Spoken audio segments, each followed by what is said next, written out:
Halo semuanya, jumpa lagi di channel Fakih Vape, channel membahas seputar otomotif. Dan di video ini akan kami ulas mengenai tips perawatan berkala atau tips perawatan harian untuk mobil agar mendapatkan performa mesin yang optimal dan awet. Dan pengecekan ini bisa dilakukan oleh siapapun dan dimanapun. Dalam waktu 15 menit, teman-teman bisa melakukannya. Ini simple banget dan bisa merawat mobil teman-teman agar lebih awet dan tahan lama. Sebelum melanjutkan video ini, dukung channel kami dengan cara like, subscribe, dan share agar selalu mendapatkan update informasi seputar otomotif. Oke, tips yang pertama, mobil dalam kondisi parkir dalam permukaan yang rata dan tidak miring ya teman-teman ya. Hal ini menghindari resiko dari mobil yang bergerak atau meluncur di saat parkir. Pertama, cek kondisi ban depan dan belakang. Pertama, tekanan angin ban. Untuk ban depan, tekanan angin sebesar 34 PSI dan bagian belakang 38 PSI. Untuk tekanan bannya, kita cek juga permukaan bannya. Di sini permukaan bannya sudah halus, sudah tipis atau seperti sudah gundul atau sudah halus botak ya, seperti itu. Cek juga bagian remnya, apakah di sini terlihat ada goresan. Kalau ada goresan menandakan rem ini sudah kampas, sudah mulai habis, seperti itu. Selanjutnya, cek kondisi baterai atau aki yang seperti ini. Secara visual, kita pengecekannya secara visual saja. Pertama dari permukaan baterai, di sini dari terminal-terminalnya, terminal positif dan negatifnya dilihat apakah bersih dan bebas dari kotoran pastinya ya. Dan kekencangannya juga harus sesuai, sudah kencang, tidak kendor. Lalu cek permukaan air elektrolit atau air akinya. Nah, sebelah sini air akinya. Di sini ada batas upper lever dan lower lever. Untuk air akinya harus ada di sekitaran antara batas atas dan batas bawah yang di sini. Nah, bisa dicek. Nah, untuk cek tutup air akinya juga harus dicek. Pertama, untuk ventilasinya di sini bagian sini pastikan tidak ada kotoran yang tersumbat bagian sini, dan kondisi baterai juga sini harus tidak bergerak ya atau tidak goyang seperti ini, pastikan. Dan bila perlu kita menggunakan alat tester tegangan untuk aki, pastikan tegangan 12 volt lebih ya, tidak kurang dari 12 volt. Berikutnya pengecekan oli mesin yang seperti ini. Cek oli mesin dari dipstick yang ada di sini ya, bagian sini dipsticknya atau colokan oli mesin. Nah, kita tarik pertama seperti ini. Ya, kita menggunakan tisu ya, tisu seperti ini untuk melihat kualitas olinya seperti apa. Ini kebetulan olinya masih baru, jadi warnanya masih kuning teman-teman, seperti ini warnanya. Ya, ini kita cek kualitas cairan oli mesinnya. Oli mesin ada 4 warna menandakan dari kondisi mesin. Jika oli mesin kuning seperti ini, artinya oli mesin ini masih baru dan kondisi mesin masih prima, sehat.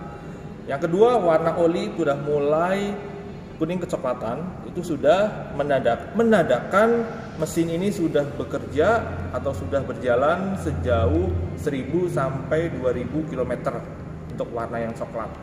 Selanjutnya warna hitam. Warna hitam ini menandakan oli ini mesin ini sudah bekerja sampai 5000 km ya. Dan ini teman-teman sudah mulai waspada, persiapan untuk ganti oli mesin.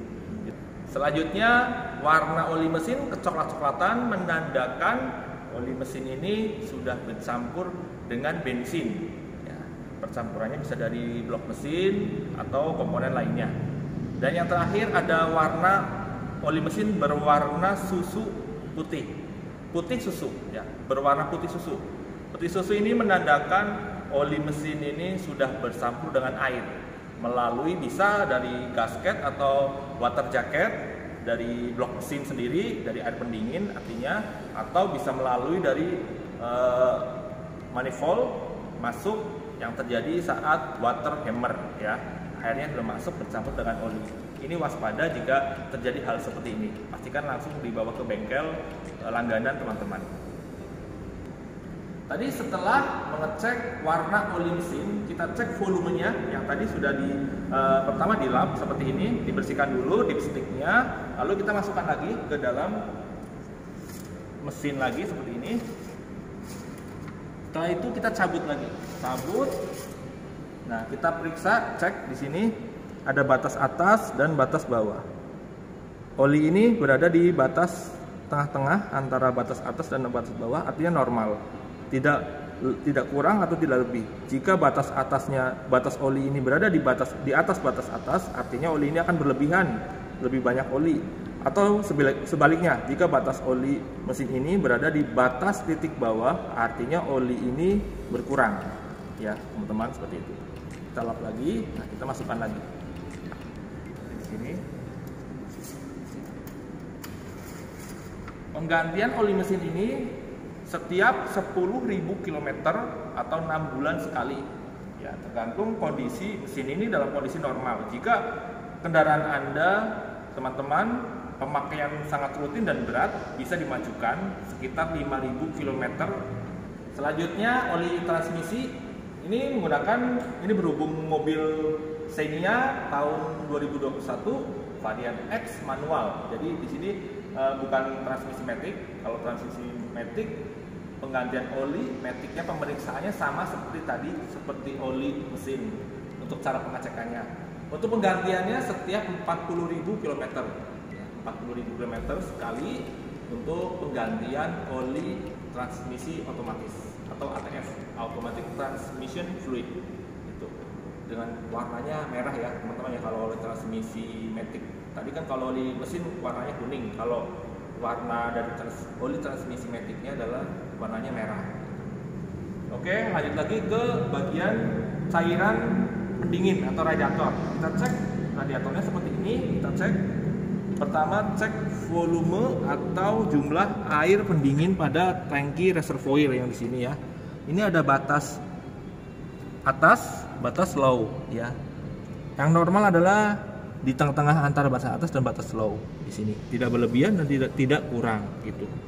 Dan pada saat pengecekan oli cairan pendingin ini jangan sampai dalam kondisi mesin panas ya teman-teman ya, atau air radiatornya panas, karena di sini akan ketika membuka tutup radiator ini akan menyembur ya, air panas itu akan keluar muncrat sehingga membahayakan kita, bisa kena kulit yang panas gitu. Kita cek juga tutup air radiator, dipastikan dalam kondisi dingin mesinnya seperti ini sehingga tidak menyembur air panas dari radiator ini ya. Kita cek apakah terdapat kotoran di sini atau sumbatan ya dari ventilasi di tutup air radiator ini. Kita masukkan lagi, tutup lagi, pastikan tutup dengan rapat sehingga tidak ada kebocoran ya teman-teman ya, seperti itu. Selanjutnya cek air wiper di sini untuk membersihkan kaca ya sini ya. Air wiper yang menggunakan air biasa ya, jangan sampai pakai air sabun, karena ketika air sabun bisa meninggalkan kerak pada kaca dan menyumbat saluran selang di sini, saluran selang pada air wipernya. Selanjutnya kita cek minyak rem di sini, lihat yang ada pada bagian tangki minyak rem dan booster remnya. Seperti ini kita cek secara visual apakah ada kebocoran pada master rem dan booster remnya juga. Di sini terlihat kering, tidak ada kebocoran. Lalu cek juga jumlah oli yang ada di bagian tangkinya antara batas maksimal dan batas bawahnya. Harus sampai batas maksimal ya, tidak melebihi batas maksimal. Karena di sini kan akan kelebihan, di sini terlalu banyak oli itu. Dan cek juga kualitas olinya, warna olinya apakah berubah di sini, apakah ada kotoran juga. Nah, kita tutup lagi. Selanjutnya kita cek pada bagian konektor wiringnya ya, wiring kabel mesinnya dan sensor-sensornya gitu ya. Untuk bagian mesin di sini wiring sensor di sini, sensor VTI-nya kita cek apakah ada getas ya, getas dari mesin atau kotoran-kotoran di sini. Cek juga konektor dari koil pengapian bagian mesin, ada 2 di sini koil pengapian, ada 4 maaf di sini karena 4 silinder, setiap satu silindernya satu koil. Jadi kita cek apakah kendor dan basah. Ini harus hindarkan dari air ya, basah juga ya, karena kalau terjadi basah bisa menyebabkan konsleting, teman-teman ya. Selanjutnya kita cek bagian fan beltnya juga di sini. Lihat, cek secara visual apakah terjadi retak untuk fan beltnya, karena ini fungsinya sangat penting ya teman-teman ya. Ketika putus maka akan pengisian aki seperti yang lain-lain juga, AC termasuk juga akan tidak bekerja ya, akan berhenti bekerja untuk pengisian tegangan aki dan kompresor AC-nya itu. Apakah di sini? Selanjutnya kita cek bagian filter udara ya. Filter udaranya di sini letaknya posisinya di atas blok mesin ya, karena dekat juga air intake-nya juga, karena posisi yang sangat aman ya.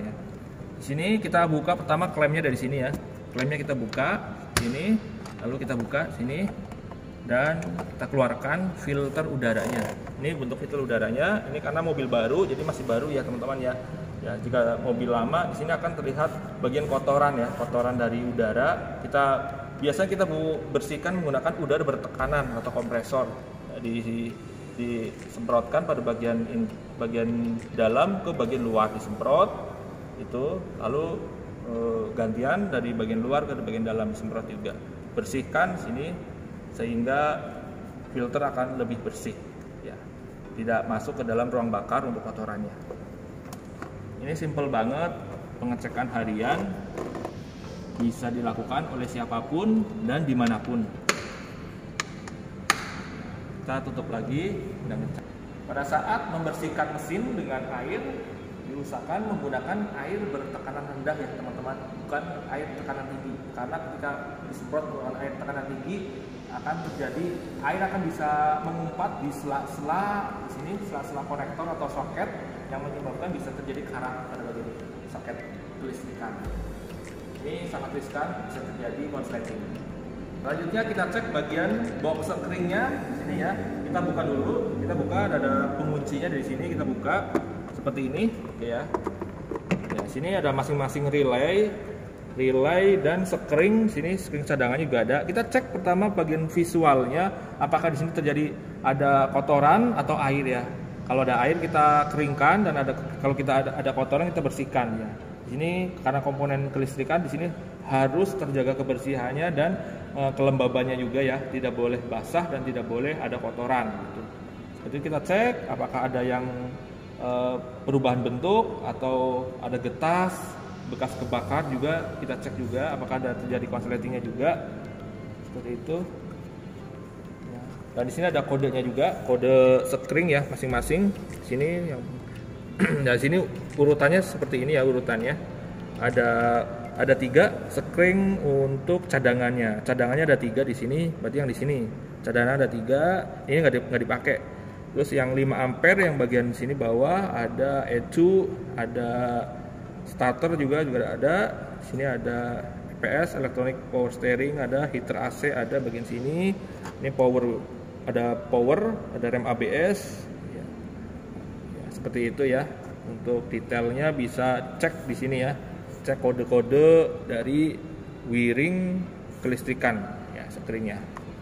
Kita tutup lagi.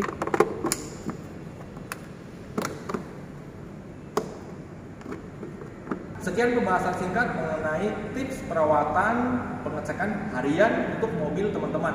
Semoga bermanfaat. Jika teman-teman menyukai video ini, dukung channel kami dengan cara like, subscribe, dan share agar selalu mendapatkan update informasi seputar otomotif. Terima kasih sudah menonton. Sampai jumpa video selanjutnya.